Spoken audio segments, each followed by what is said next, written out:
Assalamu alaikum, मैंने टाटो गोबरो social science मज पढ़ान जियोग्राफी चैप्टर 9 आज पढ़ो अस ऑब्जेक्टिव टाइप क्वेश्चंस क्या वो क्या choose the correct answer out of 4 alternatives दपान असल जवाब ढूंढो से तुई यमो चोरो जवाबों मज यम दिन आमत यथ सवालस यमन सवालन वो क्या गए which one of the following is not a prominent language spoken in Jammu Kashmir दपान कुछ जबान युस जन कश्मीरस मज बोलन कह तो फिक्र यथ कुछ जबान हमित पश्तू बे बंगाली बे पंजाबी बे उर्दू तो फिक्र बंगाली जबान कश्मीरस मज बोलान कह ठीक सू लिख याद आंसर बंगाली पे ब्या सवाल which river is called river of death यानी कुछ दरियाव मान यह मान रिवर ऑफ डेथ यथ मज चोरन दरियावन हुंद नाव जहलम रावी इंडस सतलुज तो यमो मज सह दरियाव यथ वन रिवर ऑफ डेथ सह इंडस यह लिख मे ब्रो कन यमुक जवाब इंडस क्या इंडस रिवर पे त्रीम सवाल which of the following national park is situated in J&K state दपान बन कन कह पार्कन हंद नाव आमत यमो मज वन कुछ जन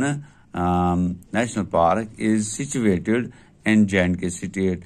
जन जम्मू कश्मीर स्टेटस मज नेशनल पार्क वो कुछ ये नाव दित यमो दितमुत यमो कॉर्बेट नेशनल पार्क तो बे दछीगाम नेशनल पार्क बे मनास नेशनल पार्क बे ब्या काजीरंग नेशनल पार्क यमो मज सो पार्क यस वन दछीगाम नेशनल पार्क क्या दछीगाम नेशनल पार्क यस कश्मीरस मज पे सूरम सवाल which is the largest glacier in Ladakh reason दपान Ladakh reasons मज कुछ सारवे खुद ज्यूट यानी बोड़ ग्लेशियर यमो चोर हमित बोन सयाचिन बे बाल्ट्रो बे हिस्पार बे नोब्रा तो यमो चोरों मज सह गो सयाचीन यह सारवे खुद बोड़ ग्लेशियर क्वेश्चन पूंचम विच सीजन इज कॉल्ड वंद यमो चोरों मज वन से कुछ सीजन सह यथ वन वंद तो चोर सीजन इत समर विंटर रेनी तो स्प्रिंग यमो मज विंटर यानी यन वंद वन वंद मौसम वंद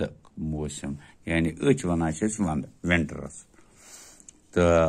पे विच of the following is the state tree of Jammu and Kashmir यानी यमो बन दिन आमत यमो मज कुछ स्टेट ट्री यानी रियासत कुल यानी रियासत मज पन कुल मान नंबर 1 थोमुत यमो ओक दोम चनार त्रीम एप्पल चूरम पाइन यानी सोन कुल अथ नाव थोमुत चनार क्या थोमुत चनार तो यह चनार दुख जवाब तो पे ब्या सवाल सतम which one of the following is the main tourist centre of Jammu दपान यमो बनमो मज वनियो से कुस सो इस जन मैन सेंटर टूरिस्टोक हाँ जमिस मज ये नैनीताल शिमला दार्जिलिंग पटनी टॉप यानी पटनी टॉप मैन सेंटर क्या कमुक टूरिस्टन हुंद ट्रॉपिक कति जमे पत ٲठِم सवाल which is the longest range in middle Himalayas यानी यु जन मिडल हिमालया अथ मज कुस लॉन्गेस्ट रीजन यानी सारे खोत लॉन्गेस्ट रेंज यानी सारे खोत ज्यूट हाँ रेंज कत यानी जोर दित खोल दार दाक महाभारत दाक पीर पंजाल दाक क्या कराकरम तो यमो मन पीर पंजाल यस जन सारे खोत बोड़ क्या रेंज सारे खोत बोड़ रेंज कत पीर पंजालस तो यम सवाल तो यम ऑब्जेक्टिव टाइप यम लिखो इथे कन पन्ने कॉपी पे पत करियो याद ठीक भरोसा के बल्कि यमो मन हेको तह इम्तिहानस मज कह सवाल हाँ वनकन गो युतुई वो आयन खतर क्या प्रोग्राम सह हावो तह बशर्ते कि जिंदगी ठीक शुक्रिया।